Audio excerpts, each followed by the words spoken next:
it's time to talk about this lunar eclipse that is coming up on September 7th.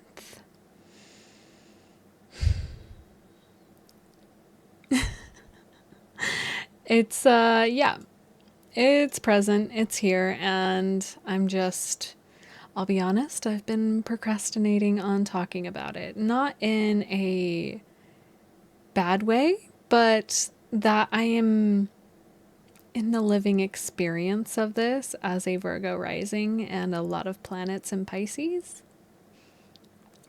I'm in it. So definitely lots of grace towards me, please. And thank you. So I know in my last video, at least last more personal video, not a live stream recap, I really touched into this eclipse portal. And if you're wondering what all of that is, what this entails, definitely go check that video out first and then come join me back here. I talk all about all the questions about eclipses. In this video specifically, we're going to be talking more about this lunar eclipse and focusing on it. And then I'm going to be tapping into the rising signs and diving deeper into what it means for you on a personal level. So check that out and then come back here. If you guys haven't met me, hi, I'm Izzy, also known as Astramia here. I'm an evolutionary astrologer. This is my deepest passion. I've been studying for 11 years and doing it professionally for about 6 years now, 5, 6. Haven't really kept track. Maybe I should do that. But I have readings available if you're interested in having somebody dive into your natal chart. Everything's linked below. I also have a newsletter called Letters from the 8th House where I channel the upcoming transits straight to your inbox every Monday. It's totally free, that level of Substack, so you can sign up for that. Okay. Let's talk about it. I feel like I'm like avoiding the elephant in the room, and there's a very dualistic nature to this lunar eclipse. Now, eclipses really are kind of like supercharged energies, especially this lunar eclipse that's coming up here. And preface, if you didn't watch my last video about this and you're just like, I'm just going to brush it to the side, I'm going to say, go watch it. One last time, here's your last warning, go watch it. And it's not for views, it's for, so I don't have to repeat a bunch of information. Anybody who has a teaching background, you know the pain of like not all your students listening and having to repeat. We get to the point where we don't want to do it. So I'm there. So go watch that. These are not times for manifestations or rituals or anything. It's witnessing. So these lunations, the solar eclipse, lunar eclipse, are calling for us to witness in the area of life. This lunar eclipse is falling into the house of your Piscean house. So take a look at your chart, find Pisces within your natal chart.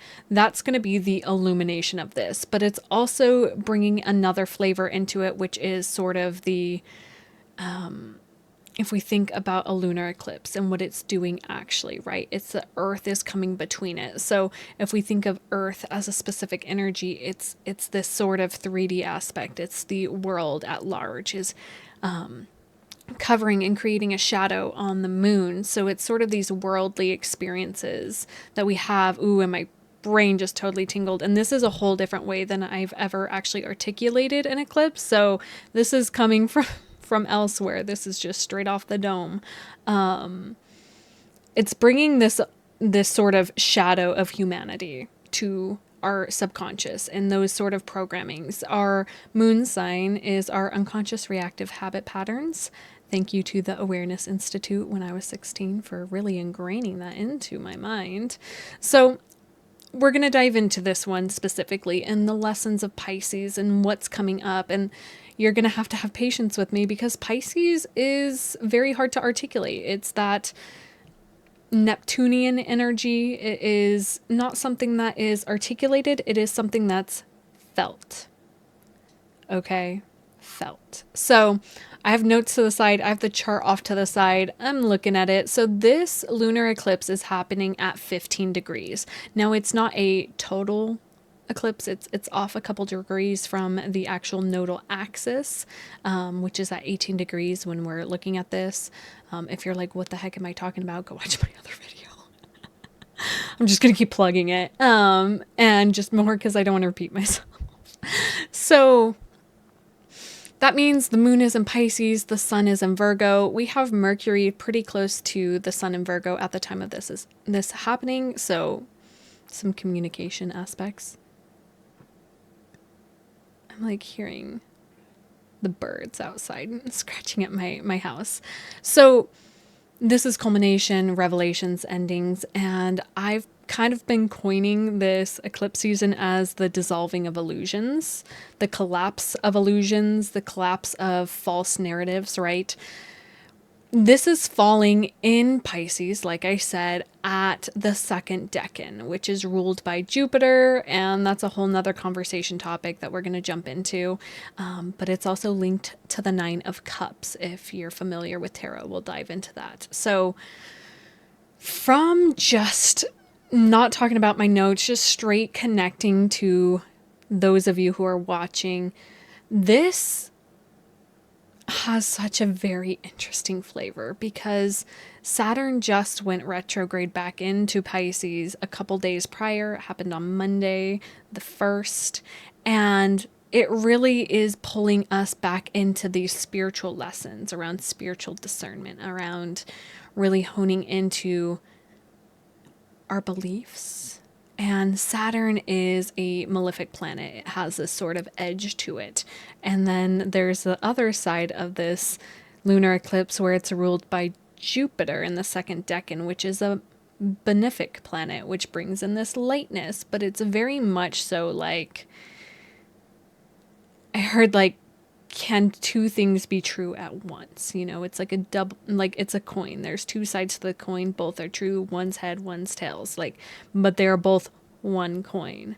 And so there is this sort of, it's almost like the way what I see happening. And it's kind of interesting because this is totally coming from source here. When we look at the body, like I literally just saw like the body split down the center and being peeled open. And from the Virgonian lens, and I'm bringing in Virgo because the south node's there, right? That's where the sun is, where our ego's really fixated on the sort of cut and dry aspects of life that Virgo has. It's very analytical and looking at things by the book. And like I'm literally seeing like a medical textbook. I'm seeing a cadaver being cut open and opened up so that you can study what's inside. And the thing that Pisces is asking us to do is seeing beyond the body. That's what's being revealed. And it's seeing beyond just what our eyes can see that is coming to the surface. But it's bringing to surface these sort of unseen ideologies and beliefs that are being questioned of, is this for the benefit of you or is this to keep you in a deluded state?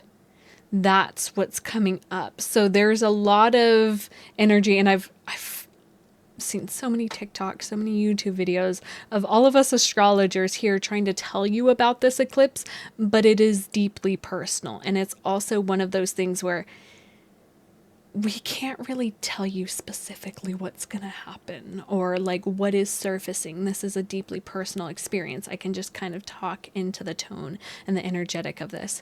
With this being in the Jupiter ruled decan, it's a loose trine. Jupiter's at 19 degrees while the moon and sun are at 15 degrees. So that's a little bit out of my personal degree range, but some other astrologers might read into it a little bit deeper. But there is a soft tone here. So there's this sort of nurturing expression that Jupiter's bringing in here with the moon and bringing in this lightness. And with Jupiter in Cancer, it's actually kind of like they're bouncing back and forth because Jupiter's in Cancer, which is ruled by the moon. So they're both in these like dual rulership positions. So it's really kind of strengthens that bond a little bit more. And this brings in this protective, nurturing expansion where it's almost like I'm seeing Jupiter playing the role of the mother with it being in Cancer, and Saturn moving back into Pisces is like the father.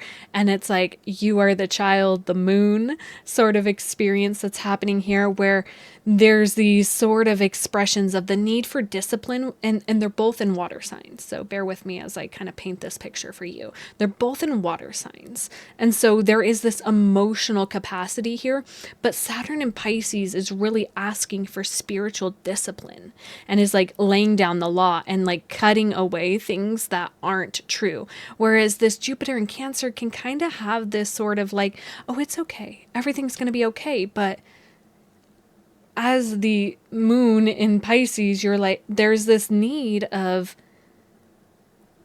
reality almost, and that's that sun in Virgo, of like wanting to know like the reality, but also understanding that spirituality is a piece of reality too. So, you know, there's this deeper undertone of being held energetically while these false illusions are dissolving. So it's almost like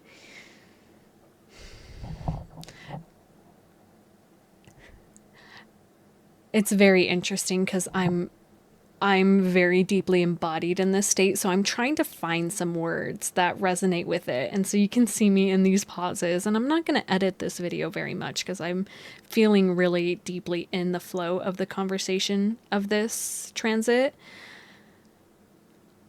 All of it's true. The need to strip away the spiritual bypassing with Saturn here, right? Saturn moving back into Pisces. In my last video, I spoke a little bit deeper into this thread because Saturn has been in Pisces since 2023, moved into Aries earlier this year, and then retrograded back into Pisces just a couple days ago. This is reactivating those themes that have been coming up. So again, checking where Pisces is in your chart, where Saturn's really been trying to create a structure for you. This is spiritual maturity versus escapism, right? This is building containers for creativity and spirituality. Saturn wants there to be this deep connection. It's kind of like, I'm thinking like God the Father, like he wants you to have this connection with him, but also wants you to be in the world, but not of the world. And so there's this kind of like, I'm seeing a lot of, it's interesting. I'm reading a chapter right now in a book, and it's a chapter about conditions, and that's coming up. I was literally just reading that before this, and it's kind of looking at like, are these conditions here, like none of the conditions are real, is sort of the thing that's happening. But if we completely break down all the conditions, it can lead you in a state of ultimate confusion too, though, but then also a state of ultimate trust. And so there's really this fine line that we're balancing here. You know, this eclipse with Saturn is cutting away these false visions, you know, where maybe you're seeking outside of yourself for all these answers, or, you know, overtly using spirituality as a tool to bypass certain reality points, right? Faith requires structure, and it's making me, and my hand kept like creating a triangle, these points, the Trinity, sort of energetic. Bear with me. Lots of things are coming in. It's making me think of my temple card within my archetype deck, and it has this triangular pattern. There's these collective themes that are coming up here of our illusions collapsing, right? I said that at the beginning. Masks, false ideals, anything that is not truly of your highest truth is going to fall away with this eclipse. You're going to see, it's kind of, the thing with Pisces too is there's sort of a escapism with substances that can happen here. So just genuine discretion, like user discretion advised sort of experience here. Like, be aware of your desire to escape the feelings with other things, and that can be the thing with spirituality too. We can use it to escape the depth of our feeling, and Pisces deeply, deeply feeling, almost like you feel everything, right? And so then there's that note of like, well, you don't have to go all the way to the everything. Watching this back is going to be funny because I'm I'm talking a lot of things right now. With this, like, there's a test of discernment, you know, like I wrote here, you know, which dreams are grounded enough to pour into Saturn, you know, and I spoke about Saturn and Pisces kind of sort of being this chalice energy of, you know, Saturn is this container to hold the emotional processes, you know, and if we don't have that chalice, we fall apart and you know, it's too much emotion. There's no container for expression. That's where Saturn's really coming in and is testing your ability to hold all of it and noticing, like, where does your edge lie? Where's that edge, right? So there's a few other things I want to speak into with this Nine of Cups energy. I'm going to put the Nine of Cups up to the side here. Here you go. Nine of Cups, right? Take a look at him. I don't even have the image pulled up. It's just in my mind. He's kind of sitting there in contentment with everything he's accumulated. It's sort of this like, yay, look at me. Look what I've done, what I've cultivated, all of these, but isn't to that ultimate fulfillment, which is that Ten of Cups. So it's sort of this energy of like almost stopping when you haven't reached fulfillment. But it's also this overly indulgent energy too that is present here, where it's like, I get this energy of like partying. That's coming up a lot in my mind, of this sort of energy of almost like when you're a teenager and you want to like sneak out and do things and like go to a party, but then you get caught. That's kind of that Saturn energy where it's like you didn't know your limits. And I keep seeing the like after party, or not after party as the party, but like the after of the party where you've got the hangover and you've got, you know, a mess to clean up. And it's like, is that actually what you want to be doing? And so there's a lot coming to our attention of, is what's being illuminated and also being, you know, shadowed by the earth here, right? This sort of like worldly conditioning. Is it what you want to be doing? Is this where you want to be feeling all your feelings? Because there's, again, some sort of falsehood that is being shattered here that is going to come to your attention. So I've been talking about this for almost 17 minutes. So if you've been enjoying what I'm talking about, you know, I'm going to take a pause here. Definitely like the video, comment. I would love for you guys to do that. It really boosts the engagement of my videos as I'm building myself on this platform here, and your support helps it get to other people who might enjoy this content. So again, you know, liking, subscribing, commenting, and, you know, plugging again that I have readings available if you're interested. I would love the opportunity to dive into your natal chart if you've never experienced that before. So again, you know, if you're liking this, your support and everything means so much. So with all that being said, we're going to jump into the rising signs, talking about how this is going to be affecting you. I jotted down a couple notes here, so if you see me looking off to the side, it's just those touch points that I have. So Aries Risings, this is happening in your 12th house, so it's kind of taking that energy and amplifying it a bit more. So this is illuminating your unconscious, your hidden grief, old spiritual illusions, so everything that I spoke to, but a little bit more. So this is coming to the surface. There's a lot of endings coming around self-sabotage, isolation, and escapist patterns. So those things that you do when you like feeling too much and you just want to run away and escape. So those are coming to an end and or coming to your attention. There's this aspect with Saturn that's coming into play around your spiritual practices and anchoring your healing instead of drifting away. Okay. For Taurus risings, this is happening in your 11th house, which has to do with your community, higher vision. So this is, you know, bringing a shift in those areas of your life. There is possible revelations around your alignment with your higher visions or even your friend group. What is happening there? Are these people really the people that you want to surround yourself with, or your visions? Are these things that are really what is what you desire. And so those illusions are collapsing, okay, and inviting you into cultivating new sort of visions. Yeah. Okay, Gemini Risings, this is happening in your 10th house, which is about your career, your vocation. There's a sort of crumbling happening within how you perceive or how you are perceived out in the world. There's kind of like this like breaking down of old professional like dreams that you've had. They may be dissolving, and there's sort of an ultimate purpose underneath the layers of those that are wanting to be pursued and seen. So I'm actually seeing something very different, where I'm seeing like this lunar eclipse showing you where you're not being authentic in that area and actually pushing you towards your dreams and your desires. Saturn also is kind of giving you like a spiritual backbone here of like, go for the things that you truly dream about. With my Cancer risings, this is happening in your 9th house, which has to do with higher learning and spirituality. There's more of an illumination here and a crumbling of false beliefs, right? It's falling away. It's clearing out any outdated belief systems and things that no longer are carrying you towards spiritual fulfillment, right?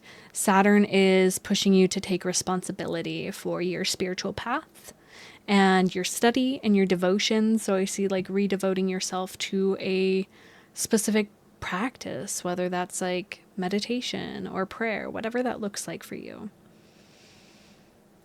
For Leo risings, this is happening in your 8th house. Holy cow, your subconscious, your hidden patterns are really coming to illumination here. This is talking about intimacy and shadow work here. It's bringing those to the surface. This eclipse is revealing sort of your hidden entanglements, debts, and debts can be financial, but they can be energetic, where things are not in balance, right? And your illusions within bonds. Scorpio is all about that bond, and I'm seeing like a yarn ball like all tangled together, and this is really pulling you out to see like, this is what you've got going on. There's a sort of mess of knots that are looking to be untied. So Saturn here is really bringing in the boundaries within intimacy, within maturity around shared resources here. Again, that can be at a deep physical, intimate sense, you know, sharing in that way, sharing energy, or even within finances, okay? Okay, for my Virgo risings, hi, me too. Partnerships are coming into focus here. This is happening in your 7th house. So this can be romantic, business, or client dynamics as well. Again, partnership. This eclipse is revealing where projections or fantasies are clouding your connections. So sort of false illusions within those relationships. Saturn is asking you to commit to relationships with grounded reciprocity and not illusion. Okay. For Libra risings, this is happening in your 6th house. So that's all about daily rhythms, works, your service, how you want to show up. This is really dissolving unattainable routines. So this is like having those things kind of be shattered, where you thought that you were like doing those routines that were deeply fulfilling, but there's a sort of edge of where was that just performance because you think you should have been doing that. Okay. Saturn's asking you to bring in structure of how you care for your body and your spiritual discipline in the day to day. For Scorpio risings, this is happening in your 5th house of creativity, joy, children, romance, dating. So this is showing you where fantasy may have sort of replaced authentic connection, right? Saturn's asking you to have discipline within your artistry, having responsibility for your joy, commit to playful practices that last for you. All right, and Sagittarius risings, this is happening in your 4th house. This is your home, family, roots. This is really pointing to ancestral patterns, especially like roles and familial patterns that have been inherited, and it's asking you to dissolve those illusions around them. Saturn's really bringing in maturity around creating a sacred space. Again, these are lessons that you've been leaning into for the last 3 years, and it kind of feels like this eclipse is coming in and really like testing, those roots, right? Yeah. There's a level of responsibility within ancestral healing that's coming to my attention here. So I'd love to know how that's landing for you guys. All right, Capricorn Risings, this is happening in your 3rd house. It has to do with communication, local environment. This can be like neighborhood stuff. I always see like neighborhood highlighted. So like, again, close communication. That could be the people you talk to on the daily on your phone kind of thing. This is revealing old thought patterns and mental loops that have been like clouded, right? Again, bringing in that theme of like fog, and that can be through substances, that can be through different, sort of, I almost see you guys like pretending in your mind, like almost lying to yourself to a certain degree and just believing it. Again, with the mind, how powerful it is. Saturn's bringing in strength with your words. Refine how you want to communicate. Get clear on your message. Build new thought structures. A little gentle nudge if you haven't read Becoming Supernatural. Really helps with reprogramming the mind here. Aquarius Risings, this is happening in your 2nd house, which is about your values, your body, self-worth. This is being illuminated here and also shadowed. So it's this weird duality that's happening here. This is clearing illusions around your income, possessions, and where you seek value externally. These money stories is kind of coming to my attention. Like where is that collapsing? Where have you been, falling into the rut of adopted patterns and beliefs within there? Can you just have abundance because you're abundant? Saturn wants you to bring responsibility to your finances, to how you resource yourself, and understanding like everything you need is within you. And Pisces Risings, this is happening in your 1st house. You. This is your identity. This is your body. This is how you are being perceived, and you're perceiving the world. Like your perception of the world is deeply changing, but also eclipse is literally just dissolving these false masks that you've been wearing for a while now. This is revealing your authentic self. Saturn's asking you to commit to shaping your identity with maturity and integrity. Anchor into your embodied boundaries. I know for my Pisces Risings, boundaries. Bring them in.